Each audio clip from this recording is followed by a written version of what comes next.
Dr. Honorary Minister of Higher Education from Tamil Nadu, Comrade R. Bindu, Higher Education Minister from Kerala, Sri Anbil Mahesh Koyamazi, School Education Minister Tamil Nadu, respectable Comrade D. Raja, General Secretary CPI, respectable Comrade Bunai Guswam, MP CPI, Dr. Arun Kumar, General Secretary, Facto, P.B. Prince, Jitendra Babu, Egyptiologist in Tamil Nadu, Dr.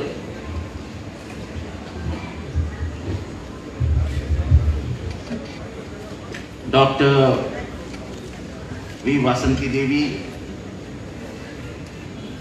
Dr. B. Vinod Kumar, rest all present on the dais, and my all brothers and sisters present on this occasion.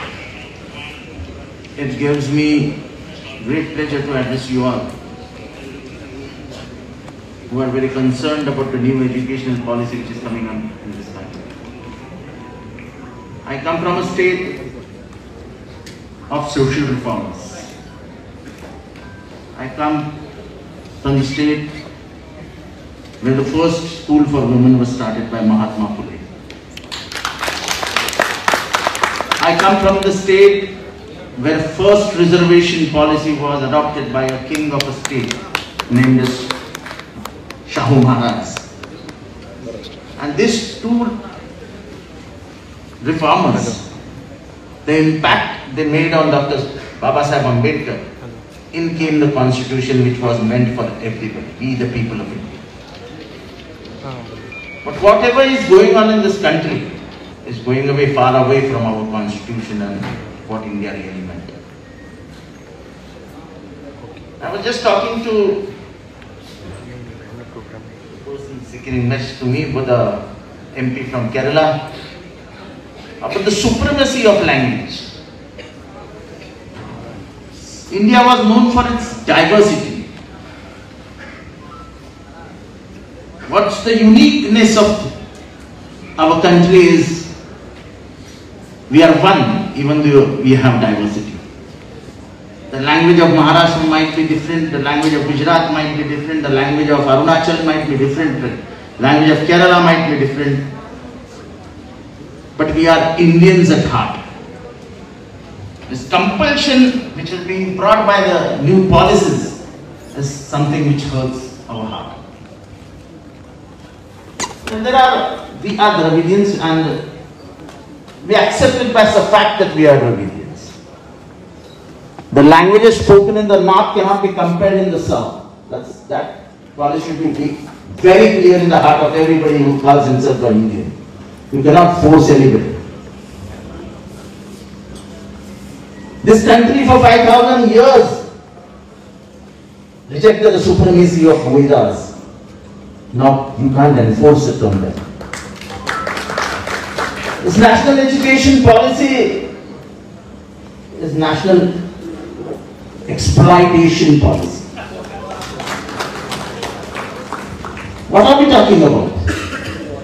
First of all, Raja Sahab, I would like to talk about the federal structure of this country and the parliamentary democracy. If the center starts intervening in all the subjects which are state subjects, when is the federal structure going to go? When the constitution was enacted and Sarkaria Commission came in, we had 3 levels of activities which central state should condemn subjects. We had state subjects, we had condemned subjects, and we had central subjects. Now education was a state subject. We had our own policies. In the beginning. But we had our own policies in the state.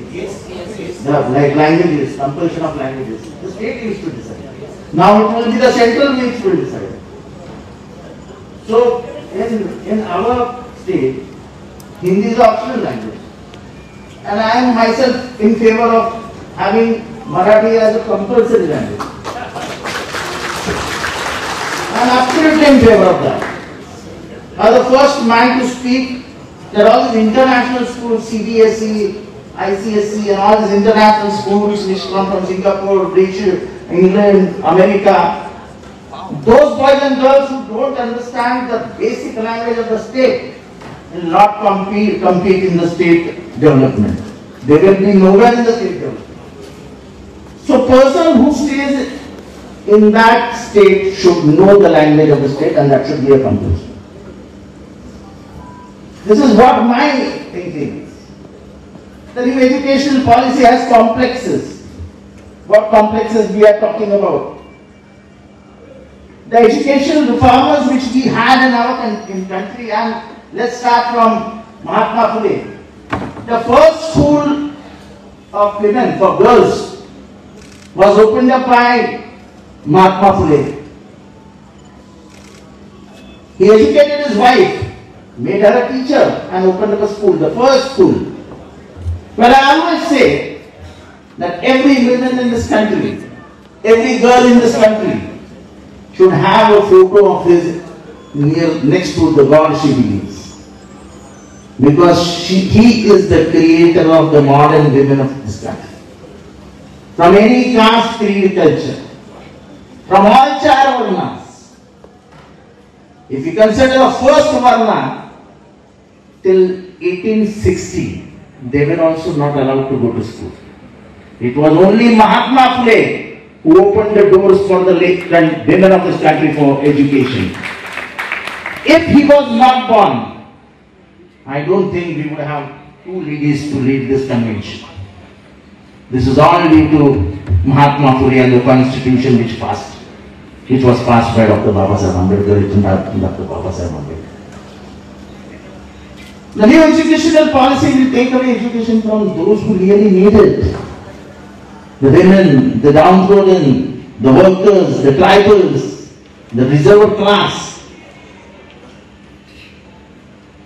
Now, as per the judgment given by the Supreme Court in Madhya Pradesh versus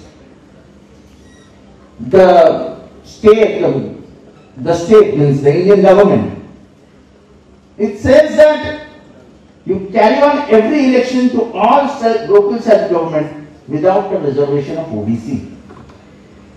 Now I think, and which is written in Mandal Commission, that 54% of this population is other backward classes, which really meant backward classes. I don't know why we call other backward classes. Well, in Article 340, Dr. Babasaheb Ambedkar has written about it. 341, 342 talks about reservation. And I think reservation is not something about economy. It is not something about finance. It is to bring people who were thrown away from the mainstream of this country. That is what Dr. Babasaheb Ambedkar intended. In 1990, in Vishwanath Prasad Singh's government, they adopted Mandal Commission. The state of Maharashtra implemented. And for the last 20 years, I have seen many castes which belong to the other backward classes who would have otherwise never come in the mainstream had become Mahapaur, mayor of the cities, president of the Jilla Panchayat, and a lot of things happened in them where upliftment took place. Now how can you take away all those rights and again throw them in the Varna Vyavastha? What we are doing now is, again the same Varna Vyavastha is brought to the areas of Supreme Court and then posted in the national policy. I think, Raja Sahib, if you talk to all the senior leaders of this country and take a stand on the reservation of other backward classes,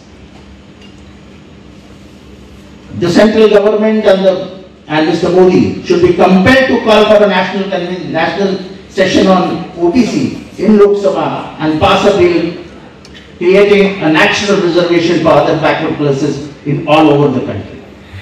Don't leave it up to the state now. We want our reservation. We have been suffering for 5,000 years. after 70 years also if we are not going to get our right, then probably there are riots now going on in Madhya Pradesh. You will see it all over the country. People are not going to accept it. But though we all believe in the democratic setup of this country, so democratically, if you talk to Stalin sir, the Chief Minister Mr. Vijayan, you can talk to Sharad Pawar ji, you can talk to Mamata Banerjee, all national leaders, and come out openly and stand behind the OBC of this country and say that yes, reservation should be granted to them, some action would be taken. Otherwise, we are heading towards, in Maharashtra, we are heading towards the local self-government elections, and they are going to be without the OBC reservations. So the OBC reservations in the political mainstream is out. OBC reservation in the educational system is out. OBC reservation in the promotion policy in government is out. So what are we going to get? With the communalization of education, do you think downtrodden tribals will have any chance to enter the educational complex of this country? It will be owned by allied. These reservations which are being cancelled, all the national companies which are being sold, there are no job opportunities. All is gone. Look at the inflation. Look at the prices. Look at the hatred amongst caste and religions. Where are we heading towards? Everybody is calm. Everybody is silently watching it. No, we have to rise in the revolt. Irrespective of caste, to which caste I belong, irrespective of to which dharma I belong, I will stand by the Constitution and protect it. By protecting the Constitution, I mean I will protect every Indian, irrespective of caste or religion. We have to stand against this.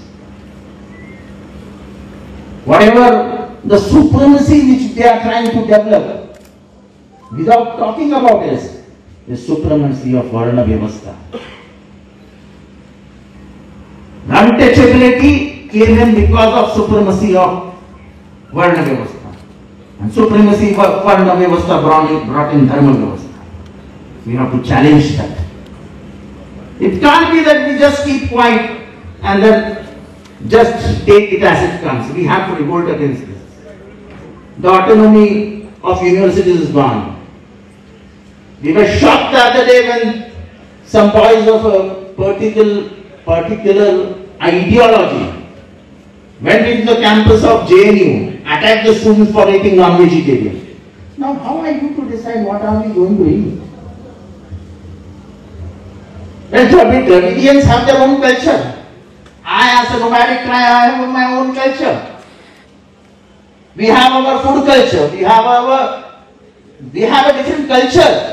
How can you dominate our culture, invade into our culture and say that you have to eat this? No. I will not eat what you tell me.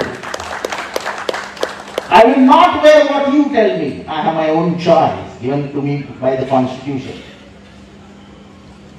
This every act of them is challenging the supremacy of our Constitution.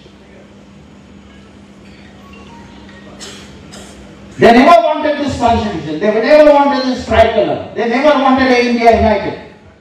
They never wanted a secular India. What they had spoken 70 years back is now in action. They have spoken, now it is in action. And we have to stop them united. And who can do it? Is a question in the minds of everybody. It is only the students of this country who can come out and speak this. There is the hot wild mother who revolt against their mothers and fathers also. So all things which are disturbing this nation, I think the students will take a lead and get us what we want. The United Students Federations all over the country, ISF should take the lead. I am proud that senior leaders still consider themselves as student leaders. I am proud of that. Because every man is always a learner. He is always a student. The way things are going on, we should all get up and stand and scream. No, it is not accepted. The way central agencies are being used, the way the federal structure is destroyed, are we going to remain one will be a $1 million question. Look at the surrounding of this country. Where is Afghanistan? Once a beautiful nation with ultra modern activities. Where is Pakistan? Where is Bangladesh? Where is Myanmar? Where is Ceylon? Are we going to learn something from that? Or just watch and keep quiet? You know, Mr. Raja must be knowing that Sushma Swaraj, when the rupee value went down, had given a speech in Lok Sabha. Lok Sabha, she was our leader of opposition. जब रुपया गिरता है तो इस देश की इज्जत गिरती है. Vajpayee, Modi also said the same thing. पर अभी रुपया इतना गिरा है कि मैं देश की इज्जत की बात ही नहीं कर सकता हूँ, क्योंकि देश की इज्जत इतनी नहीं गिर सकती. पर उसके बारे में कोई बोल ही नहीं रहा है. Nobody is talking about it. जो इज्जत और इज्जत की बात मोदी साहब उस जमाने में करते थे, where is that gone? The rupee is falling like mad. I cannot say nation is falling. Modi has said, I cannot say it from my mouth. The nation will never fall. We will never allow it to fall. We have to be united and lift the nation up. That was the fear he was making in the minds of the common man.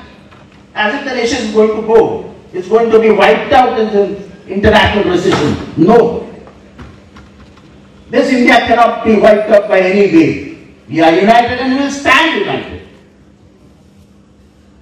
So, I think I have covered all the subjects which I probably thought when I came into Madras, but I am proud and feel honored that my friend Mr. Duryodhan kept me attached to this movement. He keeps on talking to me, and he, on behalf of AISF, came to me and gave me the invitation. I also wanted to share the dais with people who think that education plays an important policy, important role in the country. We have forgotten about it.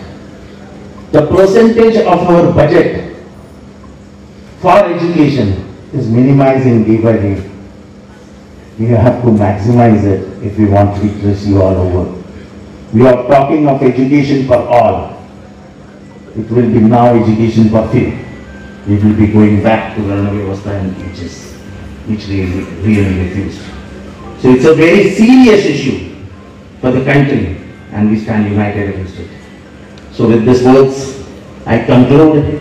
I once again thanks the Honorable Taas. I once again thank the members of AISF, the Central Committee, for inviting me here. It was a great pleasure talking to you, and I think from here we pledge and we take this policy, with opposition to this policy, unitedly in Delhi and fight it out for the whole country, so that all those downtrodden, all those castes, all those tribes, all those workers' children who be refused education by the Modi government will get what they really are for. Thank you very much. Jai Hind, Jai Hind.